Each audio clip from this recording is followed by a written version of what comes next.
Evening wrap up of Indian stock market. हर रोज़ हम इसको एनालाइज करते हैं। आज भी 17 है आज जैन की, और आज भी हम एनालाइज करेंगे कि इंडियन स्टॉक मार्केट जो लास्ट 3 डेज से राइज कर रही थी, आज वो फॉल कैसे की। तो हिमालयन स्टॉक गुरुकुल ने आपके लिए आज का वीडियो लॉग ये प्रिपेयर किया है, तो आइए इसको स्टार्ट करते हैं। हर रोज़ की तरह कोई ना कोई कोट या कोई ना कोई कॉन्सेप्ट। तो आज हम आपके लिए लेके आए हैं कॉन्सेप्ट। आज मैंने कहा कि क्योंकि वोलेटाइल मार्केट है और वोलेटाइल मार्केट में कॉन्सेप्ट एक जो बहुत ज़्यादा क्रीपिन हो रहा है चारों तरफ, आप सुनते भी होंगे, और जब भी आप बिज़नेस चैनल को सुन रहे हैं, न्यूज़पेपर बिज़नेस न्यूज़ को सुन रहे हैं, चारों तरफ आपको एक वर्ड आ रहा होगा और वो शब्द है सेल ऑन राइज स्ट्रैटेजीज। अब ये जो सेल ऑन राइज की स्ट्रैटेजी है, ये किस प्रकार की स्ट्रैटेजी है, ये आज मैं आपको करवाऊंगा। और हर रोज़ की तरह एंड में हम इस कॉन्सेप्ट को करेंगे सेल ऑन राइज स्ट्रैटेजी, तो इसको देखेंगे आज हम। अब आइए आप, मार्केट की परफॉर्मेंस आज के दिन में कैसी रही। मार्केट की परफॉर्मेंस आज के दिन में नेगेटिव रही। बहुत ज़्यादा इसने नेगेटिव होना था, लेकिन आप शुक्र मनाइए कि ये बहुत ज़्यादा नेगेटिव नहीं हुई। इसको रिलायंस इंडस्ट्रीज़ लिमिटेड ने आज की परफॉर्मेंस को संभाला। तो हम देखते हैं कि कैसे रिलायंस इंडस्ट्री ने आज मार्केट को बहुत ज़्यादा गिरने से कंट्रोल किया।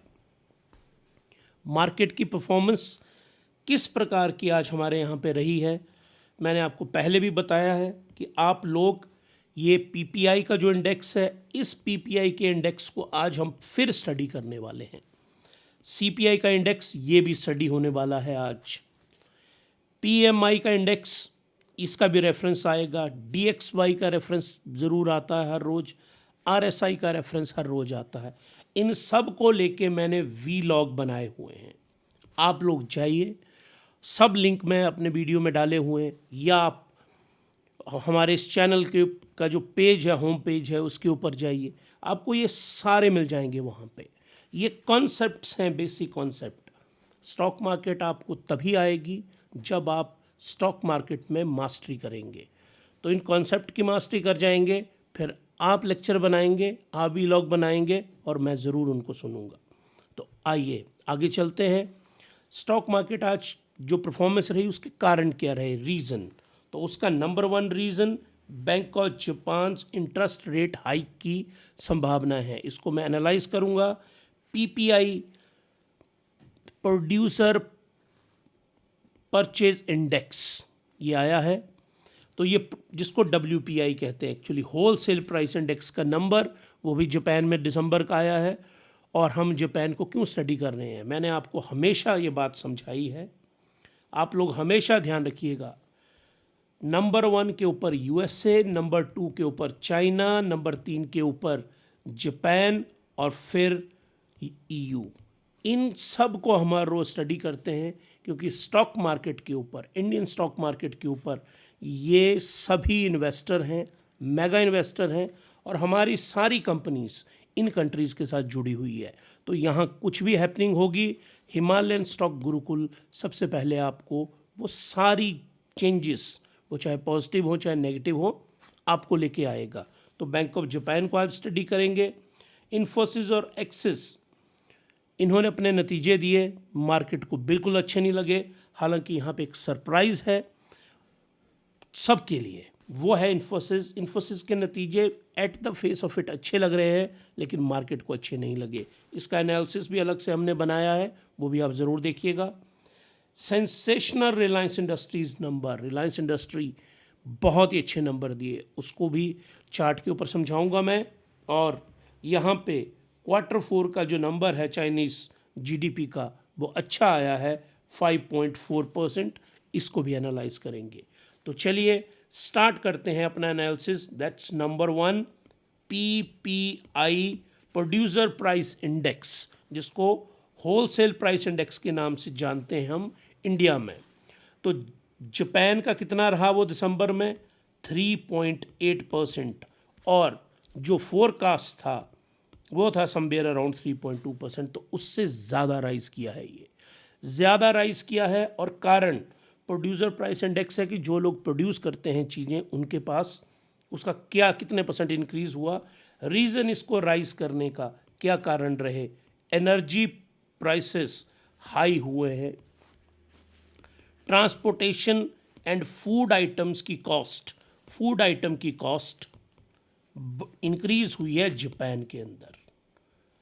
ये जो इंक्रीज़ हुई है इसका मीनिंग पता क्या हुआ, इसका मतलब क्या होता है?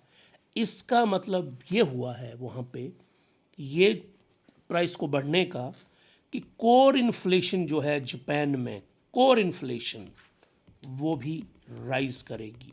और जापान में अगर इन्फ्लेशन राइज करेगी तो जो बैंक ऑफ जापान है वो इंटरेस्ट रेट को इंक्रीज़ करेगा।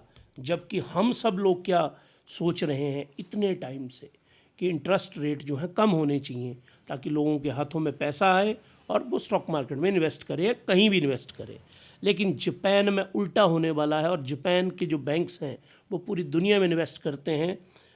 आप लोगों को बताऊं कि जो हमारी high speed rail project India में चल रहा है कहाँ से कहाँ तक, ये आप लोग मुझे कमेंट बॉक्स में बताइए कि जो हमारी बुलेट ट्रेन है वो कहाँ से कहाँ तक चल रही है। उस पूरे प्रोजेक्ट को जापान गवर्नमेंट ही स्पॉन्सर कर रही है, पूरे के पूरे प्रोजेक्ट को। तो हमारे लिए वो कितना ज़्यादा महत्वपूर्ण है। तो जापान का जो पीपीआई का इंडेक्स है, वो जो इंडेक्स है वो हमेशा ही कंट्रोल में रहना चाहिए, लेकिन वो बढ़ रहा है तो ये अच्छी खबर नहीं है। और मार्केट के लिए, भारत की मार्केट के लिए, क्योंकि निकेई का जो इंडेक्स है वो फॉल किया, आप देखेंगे उसको, और निकेई फॉल किया तो हमारे लिए जो ग्लोबल इन्फॉर्मेशन थी वो पॉजिटिव नहीं थी, तो हमारी मार्केट क्रैश की। आइए मैं लेके चलता हूँ आपको। ये देखिए, स्टैंडर्ड एंड पुअर्स फॉल किया, डाउ जोन्स इंडस्ट्रियल एवरेज वो भी फॉल किया, नेस्डैक कंपोजिट ये तो मैसिवली फॉल किया। इसमें टेस्ला का बड़ा अच्छा रोल रहा, टेस्ला फॉल किया वहाँ पे। रसल इंडेक्स, ये रसल जो 200 इंडेक्स है कुछ भी नहीं है, ये स्मॉल कैप का इंडेक्स है यूएसए के अंदर। जैसे हमारे यहाँ बीएससी स्मॉल कैप है जो हर रोज़ मैं आपको समझाता हूँ, उसी तरह का इंडेक्स जो है अमेरिका के अंदर है। S&P का ये थोड़ा सा इंक्रीज़ हुआ, और ये जो है कहाँ का है, ये दिस इज़ ऑफ, जल्दी से बताइए, हर रोज़ मैं आपको बताता हूँ, इट इज़ ऑफ ब्राज़ील, ये हल्का सा इंक्रीज़ किया। अब आइए आप एशिया पैसिफिक पे, ये देखिए ये जो नंबर आया पीपीआई का या होलसेल प्राइस इंडेक्स का जापान के अंदर, ये नंबर बिल्कुल पसंद नहीं आया मार्केट को, और इस नंबर के बेस के ऊपर जापान में जो मार्केट है वो गिरी। कंपोजिट इंडेक्स ये देखिए आप, ये देखिए शंघाई और हांगकांग दोनों इंक्रीज़ हुए। अब सवाल उठता है कि ये दोनों इंडिसेस क्यों इंक्रीज़ हुए। तो दोनों इंडिसेस के इंक्रीज़ होने का जो कारण है वो रहा कि जो चाइना का जीडीपी नंबर है, जीडीपी नंबर वो 5.4% आया, जितनी उम्मीद थी उससे बेहतर आया। अब सवाल उठता है चाइना का ये जो नंबर है इतना अच्छा कैसे आया। तो जो चाइना की जीडीपी का नंबर है Q4 का 2024 का, ये फाइनेंशियल ईयर लेते हैं जनवरी टू, ये इंडिया की तरह नहीं है कि 1 अप्रैल से शुरू करेंगे और 31 मार्च को ख़त्म करेंगे। ये 1 जनवरी से स्टार्ट करते हैं और 31 दिसंबर को ख़त्म करते हैं। तो Q4 इनका हो चुका था, उस Q4 का डाटा आया, ये देखिए यहाँ पे चाइना का जो जीडीपी का डाटा है वो बहुत अच्छा आया। और मैंने हमेशा आप लोगों को क्या समझाया है कि जो चाइना है ये बैक ऑफिस है, बैक ऑफिस है। कहाँ का बैक ऑफिस है ये? वर्ल्ड इकोनॉमी का, वर्ल्ड इकोनॉमी का ये बैक ऑफिस है वर्ल्ड इकोनॉमी का। और चाइना की जीडीपी 5.4% से ग्रो की, मीनिंग स्टॉक मार्केट को ये बहुत अच्छा लगा। कहाँ पे? हांगकांग में, हांगकांग में एंड शंघाई में, शंघाई दोनों जगह के ऊपर पॉजिटिव इम्पैक्ट आया। इसका जो इम्पैक्ट है वो भारत पे भी पॉजिटिव आना चाहिए था, लेकिन भारत में नेगेटिव चीज़ों का इम्पैक्ट ज़्यादा था। और अब देखिए, अभी तक हमने 3 मार्केट को स्टडी किया। नंबर 1 किसको स्टडी किया? यूएसए को। उसकी परफॉर्मेंस क्या थी? नेगेटिव। फिर हमने किया जापान को, उसकी परफॉर्मेंस क्या थी? नेगेटिव, क्योंकि उनका पीपीआई का नंबर बहुत हाई आया।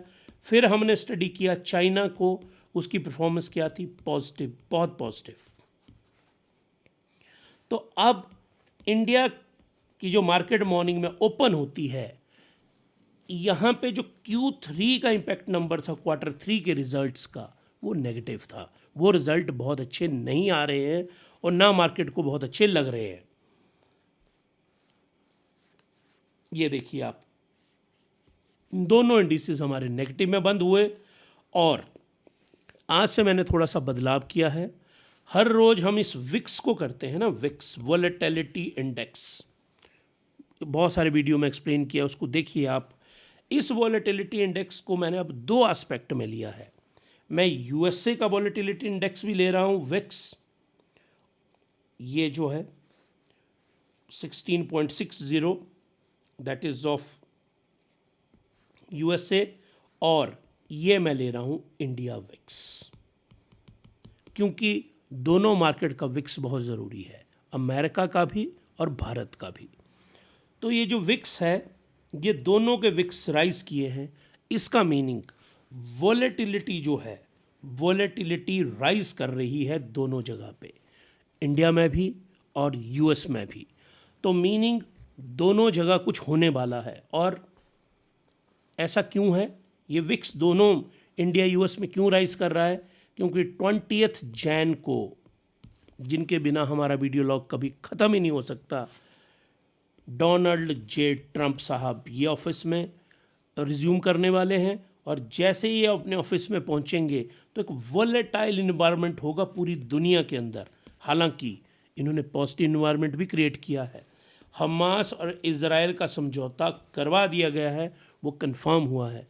और आप देखिए पॉलिटिक्स कितनी खतरनाक होती है। इजराइल के जो प्राइम मिनिस्टर हैं, कौन? Benjamin Netanyahu. इन्होंने एक बड़ी गोलमोल सी स्टेटमेंट दी है कि मैं बाइडन साहब का भी धन्यवाद करता हूँ, थैंक यू, और डोनाल्ड जे ट्रंप का भी बहुत बहुत धन्यवाद। और इनके भी एडवाइज़र मिले हैं, इनके भी एडवाइज़र मिले हैं, डोनाल्ड जे ट्रंप के दोनों के एडवाइज़र मिले हैं इनके साथ। पर जो रॉयटर्स ने रिपोर्ट दी है कि डोनाल्ड जे ट्रंप के जो एडवाइज़र हैं, उन्होंने बेंजामिन नेतन्याहू साहब को ये नहीं बोला कि ये करना वो, उन्होंने सीधा बोला आप सीधे एग्रीमेंट में जाओ और ये हमारा फाइनल डिसीजन है। तो हिमालयन स्टॉक गुरुकुल के पर्सपेक्टिव में जो कल हमने क्वेश्चन रेज किया था कि डोनाल्ड जे ट्रंप ने इस वॉर को रुकवाया या बाइडन ने, तो हिमालयन स्टॉक गुरुकुल बिल्कुल कन्विंस है कि इस वॉर को रुकवाने का क्रेडिट जाता है one and only one Donald J Trump को। तो वो उनकी पॉजिटिव न्यूज़ है। लेकिन मार्केट वोलेटाइल है, मैक्सिको पे कितना टैक्स लगेगा, कनाडा का क्या होगा, चाइना का क्या होगा। इवन कुछ एनालिस्ट कह रहे हैं कि वो भारत के ऊपर भी बहुत फोर्स के साथ आएगा। तो लेट्स सी। अब वो है ना अंग्रेज़ी की कहावत, when we come across a bridge then we will think about to cross it. तो लेट्स सी, जब हम आएंगे 20 को। और अब इसको देखिए आप, मैं डॉलर को और रुपी को और DXY को, तीनों को इकट्ठा लेके आया हूँ यहाँ पे। तो ये देखिए आप, ये है डॉलर का इंडेक्स, ये डॉलर का इंडेक्स है, ये कितना आया है? 108.97। पिछले कल कितना था? 109। तो ये डिक्रीज़ किया है। अब ये डिक्रीज़ किया तो भारतीय मार्केट को तो बढ़ना चाहिए था, लेकिन हमारे Q3 के रिज़ल्ट इतने बाहियात थे कि बढ़ना तो क्या, मार्केट को गिरना चाहिए था आज कम से कम कुछ 700-800 पॉइंट।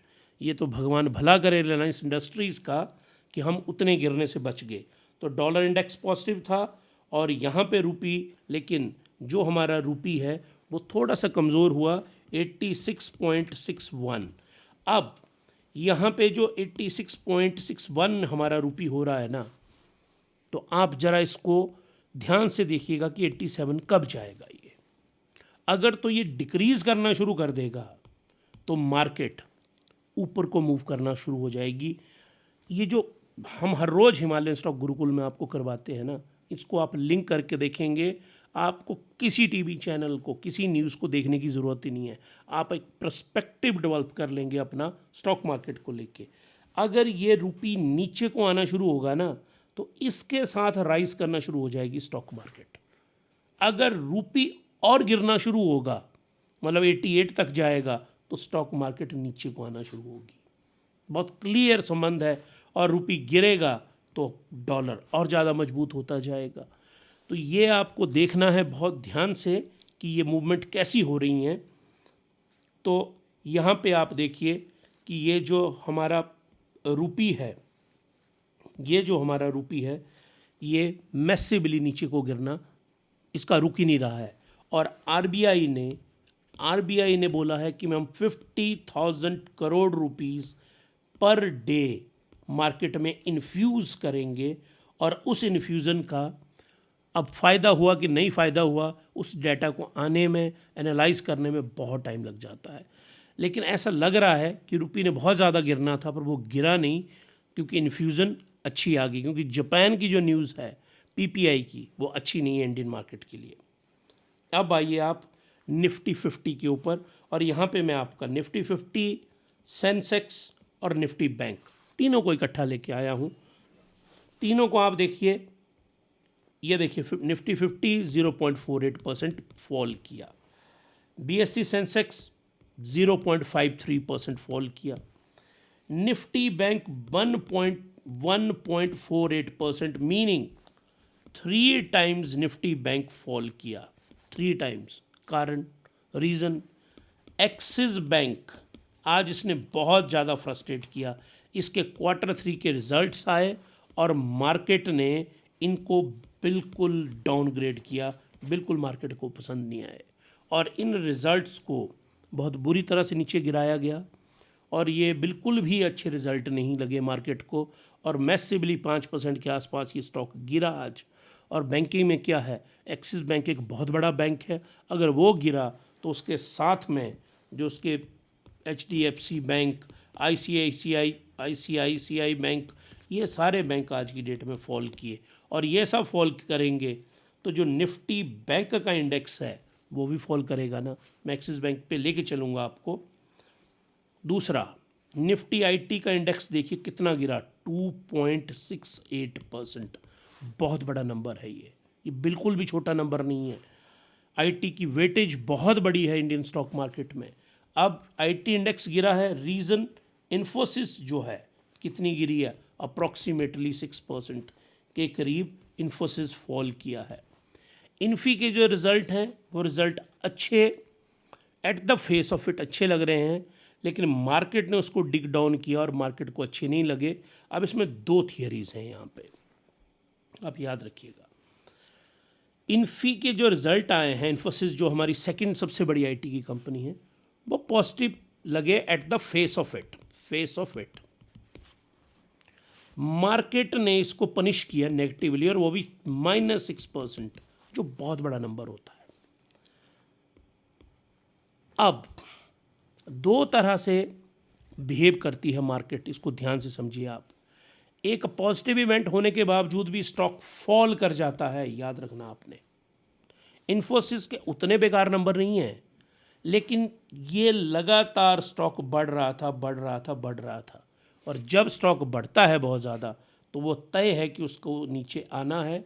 और इस कॉन्सेप्ट को डिटेल में समझने के लिए आप लोग जाइए, RSI का कॉन्सेप्ट मैंने करवाया है पूरी डिटेल के अंदर, कब बाई करना है स्टॉक, कब सेल करना है, उसका लिंक मैं आपको नीचे दे रहा हूँ। इस लिंक में आप जाइए और इस कॉन्सेप्ट को समझिए कि मार्केट ने इसको डिस्काउंट किया, प्राइस इन कर लिया था इसकी इस परफॉर्मेंस को।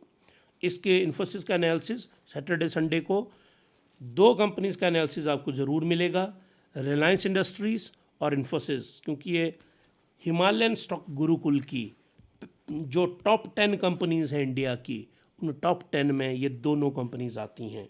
तो हम इन्फोसिस का भी एनालिसिस करेंगे, रिजल्ट कैसे रहे, और बड़े बड़े फंड हाउसेस पूरी दुनिया के क्या बोल रहे हैं उसको भी पूरी डिटेल में लेके आऊँगा मैं।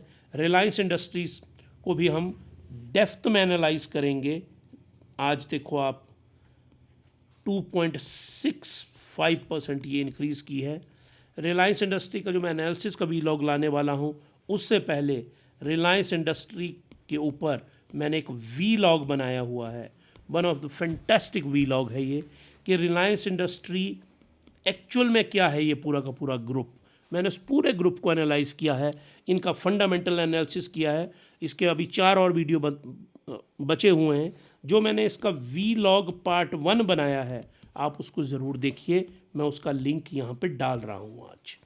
आप रिलायंस इंडस्ट्री को स्टडी करिए जाके, और ये भारत की बहुत शानदार कंपनी है। अब सवाल उठता है कि रिलायंस इंडस्ट्री इतना मैसिवली क्यों ग्रो की। इनके जो Q3 के रिजल्ट आए हैं, ये जो Q3 के रिजल्ट आए रिलायंस इंडस्ट्री लिमिटेड के, इन रिजल्ट्स में बहुत ज़्यादा ग्रोथ हुई है जियो डिजिटल में और रिलायंस रिटेल में। और पहली बार इनका कोर बिजनेस क्या है, रिलायंस का कोर बिजनेस है इनका ऑयल एंड गैस का, यही है ना इनका मेन बिजनेस। इसकी कमाई पहली बार इनसे ज़्यादा हुई है, और बहुत ही अच्छा मार्केट ने रिस्पांस दिया है इनके ऊपर। मैं पूरे वीलॉग में सैटरडे संडे को आपको बताऊंगा, क्योंकि रिलायंस इंडस्ट्री और इन्फोसिस ये वो वाली कंपनीज हैं जिनको कहते हैं must have in your portfolio. आपके पोर्टफोलियो में ये कंपनीज होनी चाहिए। एनटीपीसी की बात की हमने, एसबीआई बैंक की बात की, ये वो चीज़ें हैं। वो कहते हैं कि अरे भाई ये नहीं है तुम्हारे पास, आपके पास एलईडी टीवी होगा ना घर में, या आपके पास फ़ोन होगा, स्मार्टफोन होगा, स्मार्टफोन नहीं है तुम्हारे पास। ये वही स्मार्टफोन जैसी कंपनीज हैं जो यू मस्ट हैव। तो इसका पूरा एनालिसिस हम करेंगे। मार्केट को बहुत पसंद आए इनके रिज़ल्ट, और इसी की बदौलत आज की डेट में मार्केट बच गई है, नहीं तो आज मार्केट 700 to 800 पॉइंट नीचे को फॉल करती। तो थैंक यू टू रिलायंस। अब आगे चलिए आप, एक्सिस बैंक, ये देखिए एक्सिस बैंक फॉल, और मैसिव फॉल 4.43%। और ऐसा मार्केट को लग रहा है कि बैंक्स कहीं बहुत बड़ी कोई ट्रेजेडी क्रिएट ना कर दें मार्केट में। अभी एचडीएफसी बैंक, आईसीआईसीआई बैंक और एसबीआई बैंक, इन 3 Q3 के रिजल्ट्स को मार्केट बहुत ही बेसब्री से इंतज़ार कर रही है। अगर इन तीनों ने अच्छी परफॉर्मेंस दे दी तो भारत की जीडीपी भी अच्छी परफॉर्मेंस देगी। यहीं से पता चल जाएगा ना, अगर बैंक में पैसा ही नहीं है तो इकोनॉमी में पैसा ही नहीं होगा।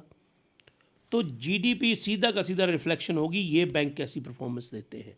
तो एक्सिस बैंक ने बहुत अच्छा बैंक है। एक्सिस बैंक जो टॉप 5 बैंक में से एक बैंक है, वो बहुत बुरी तरह से फॉल किया, तो उससे मार्केट डरी और 1.48% निफ्टी बैंक फॉल किया।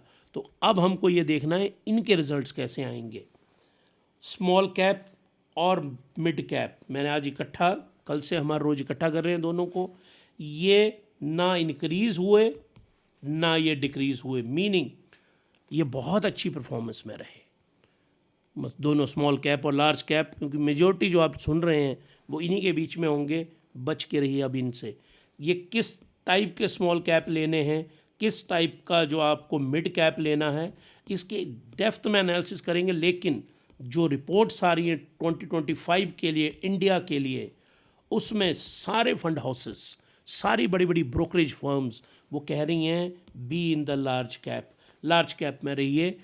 आप इन स्टॉक्स में तब जाइए जब आपको डेप्थ में एनालिसिस है, आप स्टॉक मार्केट को 5 से 10 सालों में इसकी डेप्थ को समझ रहे हैं, वो भी कंसेप्चुअल डेप्थ को। अब ऐसे तो आप 50 साल से लगे रहो इसमें, आप क्या समझ पाओगे? समझोगे तो तभी जब आप इसको स्टडी करोगे डेप्थ में जाके, जो हर रोज़ हम करते हैं और आपको यहाँ समझाने के लिए प्रेजेंट करते हैं। अब आइए FIIs DIIs, मगर कोई रिस्पाइट नहीं है। आज देखिए 3000 करोड़ के बेचे, 2500 करोड़ के। अब देखो ना, मार्केट ने गिरना ही था। सिंपल कैलकुलेशन है, देखो आप, सिंपल कैलकुलेशन है। 3300 करोड़ रुपए के इन्होंने बेच दिए और DII ने खरीदे 2500 करोड़ रुपए के, तो मार्केट ने तो नीचे जाना था ना। या DII आज हिम्मत करते और ये भी खरीद लेते 3400 करोड़ रुपए के, तो मार्केट नीचे नहीं जाती। लेकिन DII भी कहाँ से रोज़ रोज़ ये पैसा लेके आएंगे, लेकिन फिर भी 49 करोड़ रुपए के ग्रीन में ये देखिए हर रोज़ ये खरीद रहे हैं DIIs। मतलब मेरा और आपका पैसा, आप चिंता ना करिए। LIC होगी, बैंक की फर्म्स होगी, म्यूचुअल फंड्स हो गए, वो सारे खरीद रहे हैं इन सबको, तो वो मेरा और आपका पैसा है ना, वही तो खरीद रहे हैं वो। लेकिन ये देखिए सारे ये बेचे जा रहे हैं। मैंने आपको पहले क्लियरली एक्सप्लेन किया है। आप पिछले आप मेरे 10 भी लॉग उठा के देख लीजिए। US डॉलर, और इसके कारण क्या है, नंबर 1 FIIs विड्रॉ कर रहे हैं इंडिया से। क्यों कर रहे हैं? डॉलर स्ट्रांग हो रहा है, कहाँ पे? US में। और क्रूड ऑयल के जो प्राइसेस हैं वो इंक्रीज़ कर रहे हैं। तो इन्होंने और FIIs ने भारत की मार्केट में पिछले 3 साल में बहुत सारा पैसा कमाया, और अब वो पैसा कमा चुके हैं तो वो उसको अमेरिका में ले जा रहे हैं, और अमेरिका में वो जो पैसा लेके जा रहे हैं वहाँ उनको प्रॉफिट मिल रहा है, क्योंकि US का जो डॉलर है वो 110 के आसपास पहुँच रहा है, जो DXY इंडेक्स है। सबसे बड़ा US बॉन्ड, जो US बॉन्ड के प्राइसेस हैं वो 4.73% के आसपास हैं। इतना मैसिव रिटर्न मिल रहा है उनको वहाँ पे। अब वो वहाँ पे कमाएंगे 3-4-5 साल, अभी 3-4-5 महीने अभी वो ट्रंप को देख रहे हैं। ट्रंप साहब की पॉलिसीज़ आएंगी, और अगर अमेरिकन डॉलर कमज़ोर होगा, वहाँ पे रेट कट होंगे, तो फिर से वो पैसा ले आएंगे इमर्जिंग मार्केट में। और हमेशा याद रखिएगा, ये जो FIIs का जो पैसा आता है ना, हमेशा ये स्मॉल कैप मिड कैप जैसे उसमें नहीं जाते हैं, ये हमेशा लार्ज कैप में जाएंगे। तो जो अच्छे लार्ज कैप है, जो हर रोज़ हम बोलते हैं, उनको स्टडी करिए, कैसे बाई करना वो मैंने सिखाया हुआ है। उस जोन में आए खरीदिए। जब FII आएंगे वहाँ पे, तो जो स्टॉक आपने 1500 रुपये का ख़रीदा होगा या 1000 रुपये का ख़रीदा होगा, वो स्टॉक पहुँचेगा 3000 रुपये पे। आप बोलेंगे क्या हो गया? क्योंकि उस वक्त FII आना शुरू होंगे। तो आजकल क्या लगा हुआ है? सेल लगी हुई है। Stock market is on sale. अब किसी भी डे की सेल बोल लो आप, बिग बिलियन डे या जो मर्जी सेल जो अमेज़ॉन और फ्लिपकार्ट लेके आती है, ये एक सेल लगी हुई है। इस सेल में आपको ख़रीदना है। ख़रीदने की टेक्निक मैंने आपको हमेशा बताई है। आपको जो कॉन्सेप्ट है, उससे पहले उस टेक्निक को दोबारा राइज़ करता हूँ, आपको रिवाइज़ करवाता हूँ। आपके पास 2500 रुपीज़ हैं, 25,000 रुपये हैं, आपके पास 2.5 लाख रुपीज़ हैं, 25 लाख रुपए हैं आपके पास, 2.5 करोड़ है, 25 करोड़ हैं। ये बनाया हमने। हिमालयन स्टॉक गुरुकुल कहता है 500 एंड मल्टीपल ऑफ 10 में आपको इन्वेस्ट करना है। तो आप जो सुन रहे हैं मुझे, 2500 2500 रुपये तो होंगे ना आपके पास। आज मार्केट गिरी थी, 500 रुपये से आपने स्टॉक खरीदना था। और कौन से स्टॉक? लार्ज कैप के स्टॉक। कैसे खरीदने हैं सारा वीलॉग में समझाया है मैंने। आप में से और कोई है लोअर मिडिल क्लास वाला जिसकी जेब में 25,000 रुपये हैं, तो आपने आज 5,000 रुपये के खरीदने थे। जो धड़ाम से गिरे हुए स्टॉक हैं उनको खरीदो, लेकिन हमेशा लार्ज कैप। जो जो बिजनेसमैन मुझे सुन रहे हैं, आपके पास 2.5 लाख रुपीज़ है, तो आज आप 50,000 रुपये के स्टॉक खरीदते। अगेन लार्ज कैप खरीदना है, बहुत बढ़िया स्टॉक खरीदना है, सब एक्सप्लेन किया है मैंने। अगर आपके पास 2.5 करोड़ रुपए हैं, तो आज आपने 50 लाख रुपए इन्वेस्ट करने थे। मस्त इन्फोसिस गिरी हुई थी, मैंने RSI पे समझाया है आपको कहाँ खरीदना है। वहाँ पे जाते उस पर्टिकुलर कंपनी में, किसी भी कंपनी को पकड़िए आप, वहाँ पे डालते। जिसके पास 25 करोड़ रुपया है वो आज की डेट में 5 करोड़ रुपये इन्वेस्ट करता। तो देखो 2500 रुपये से लेके 2500 रुपीज़ से लेके 25 करोड़ के तक हिमालयन स्टॉक गुरुकुल की हिमालयन इन्वेस्टिंग स्ट्रेटजी है। ये हिमालयन इन्वेस्टिंग स्ट्रेटजी, इसको हमने बहुत डेप्थ में एनालाइज किया है। पिछले 5 साल से इसकी हम टेस्टिंग कर रहे हैं। तो ये बहुत सक्सेसफुल स्ट्रेटजी है, इसको फॉलो करिए आप, और आपकी वेल्थ क्रिएशन से कौन आपको रोक सकता है। अब आइए आज की जो हमारी वीलॉग है, जिसको हम ख़त्म करेंगे, और हर रोज़ की तरह देखिए सेल ऑन राइज स्ट्रेटजी, ये कॉन्सेप्ट मैं आपको समझाना चाहता हूँ।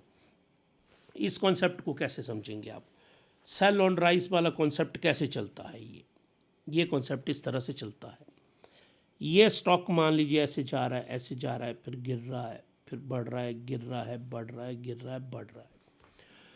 तो सेल ऑन राइज की ये बेसिकली एक ट्रेडिंग या स्विंग ट्रेडिंग स्ट्रेटजी है। स्विंग ट्रेडिंग, जो आप लोग इन्वेस्टर हैं जो मुझे सुन रहे हैं ना, ये आपके लिए स्ट्रेटजी नहीं है, लेकिन क्योंकि आजकल आप इसको सुनेंगे 2-3 महीने लगातार, आप बोलेंगे यार वो क्यों बोल रहा है हर बार sell on rise, sell on rise. इसका मतलब ये होता, और सेल ऑन राइज स्ट्रेटजी हमेशा इस्तेमाल होती है वोलेटाइल मार्केट के ऊपर। जब मार्केट बहुत ज़्यादा वोलेटाइल होती है तो सेल ऑन राइज की स्ट्रेटजी यूज़ होती है। तो आजकल मार्केट क्या है, बहुत ज़्यादा वोलेटाइल है, तो ये स्ट्रेटजी बोलती है कि आपको यहाँ जैसे ख़रीदना है, और जब आपका ये बढ़ गया 3, 4, 5, 10, 15, 20 एक महीने के अंदर, तो यहाँ पे सेल कर देना है आपको, क्योंकि ये जो ऊपर जा रहा है ना, इसने बहुत जल्दी नीचे आ सकता है ये, क्योंकि मार्केट वोलेटाइल है, कोई पता नहीं है, मार्केट कहीं भी जा सकती है। तो इसके लिए मार्केट ट्रेंड एनालिसिस होना चाहिए आपके पास बहुत ही डेप्थ के अंदर। प्रॉफिट टेकिंग कि अगर अब हुआ क्या है, प्रॉब्लम क्या हुई है, आप में से एक बार फिर मैं उसी एग्जांपल पे लेके चलता हूँ। जिन्होंने 10 लाख रुपया लगाया था वो हो गया 21 लाख स्क्रीन के ऊपर। मैं आपको ग्राफ पे समझाता हूँ इसको। इस चार्ट के ऊपर आपने यहाँ जैसे पैसा लगाया था, यहाँ 10 लाख, और फिर ये राइज करता करता करता पहुँच गया यहाँ, और यहाँ हो गया ये 21 लाख, और यहाँ से फिर ये स्टॉक नीचे को फॉल किया, फॉल किया, फॉल, और अब ऐसे या ऐसे चल रहा है, ये है 8 लाख रुपए के ऊपर। तो प्रॉफिट टेकिंग बहुत ज़रूरी है कि अब 21 ये टॉप तो हम आज देख रहे हैं ना, पहले हमें क्या पता था, हो सकता था ये 40 लाख भी चला जाए, क्योंकि स्टॉक मार्केट में किसी को नहीं पता कहाँ जा रहा है ग्राफ। तो आप कहीं भी इस जोन में इस स्टॉक को सेल कर देते, तो आप क्या करते, प्रॉफिट टेकिंग। तो सेल ऑन राइज क्या है कि आपको प्रॉफिट टेकिंग करनी है स्टॉक मार्केट के अंदर, मिनिमाइजिंग द लॉसेस। अब इन भाई साहब को देखिए ना, 10 लाख रुपए लगाए, आज 8 लाख रुपए पे खड़े हैं, -2 लाख का लॉस करके खड़े हैं यहाँ पे, जो मैंने पिछले कल भी आपको समझाया था कॉन्सेप्ट। तो शॉर्ट टर्म गेन, लेकिन ये जो सारी खेल है ना, यहाँ से चढ़ के यहाँ पहुँचा, ये शॉर्ट टर्म गेन्स होती हैं, और आज तक देखा गया है। और ये शॉर्ट टर्म गेन्स किन को चाहिए होती है, मैं समझाता हूँ आपको इस कंसेप्ट को।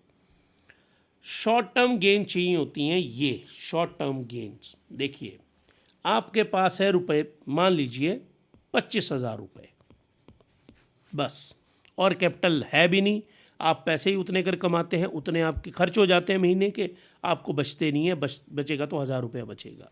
अब आपको ये 25,000 इन्वेस्ट करना है, इस 25,000 को 30,000 करना है, फिर इस 30,000 रुपये को आपको 45,000 करना है, फिर इसको 50 करना है, फिर इसको 1 लाख रुपया करना है। यही स्थिति है ना सबकी, जितने सुन रहे हैं मुझे, यही है 80% रिटेल इन्वेस्टर की व्यथा। तो अब आपको 25 से 30 कैसे करना है, तो आपको ये स्ट्रेटजी अपनानी पड़ेगी। अगर आपको 25,000 को 30,000 करना है, तो आपको ग्राफ के ऊपर जाना पड़ेगा, और इस ग्राफ में जैसे ही स्टॉक ऊपर चढ़ता है, यहाँ पे खरीद के यहाँ बेचना है उसको। ये है सेल ऑन राइज की स्ट्रेटजी। लेकिन इसमें एक ध्यान रखिएगा आप, इन्वेस्टर की साइकोलॉजी के साथ गेम होती है ये, क्योंकि हम ये सोचते हैं जब भी कोई ग्राफ ऊपर को चढ़ता है तो हम क्या सोचते हैं, हम सोचते हैं जैसे स्टॉक हमने यहाँ जैसे ख़रीदा, यहाँ पे ख़रीद लिया मान लो 200 रुपये पे, अब ये स्टॉक ऊपर को चढ़ रहा है, ये पहुँच गया यहाँ पे 300 रुपये पे।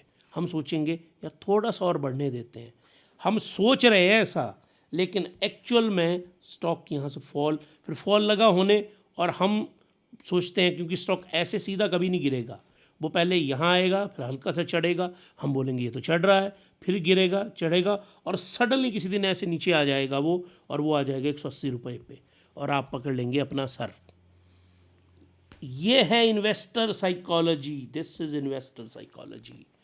इन्वेस्टर साइकोलॉजी है कि जब ये 300 रुपये आपको फिक्स करना है कि मुझे कितने % का प्रॉफिट कमाना है, क्योंकि आपको 25,000 रुपये को 30,000 रुपये करना है ना, आपका यही मोटिव है ना आपका। पैसा तो है नहीं आपके पास, तो यहीं से जो पैसा अगर स्टॉक मार्केट से कमा के यहीं पे इन्वेस्ट करना है तो ये स्ट्रेटजी आपको अपनानी पड़ेगी। लेकिन अभी आप इस स्ट्रेटजी को ना फॉलो करिए, आप पहले इसको समझिए कि पूरा कॉन्सेप्ट क्या है। और बाहर से 2 तरीके हैं ना स्टॉक मार्केट से पैसे कमाने के।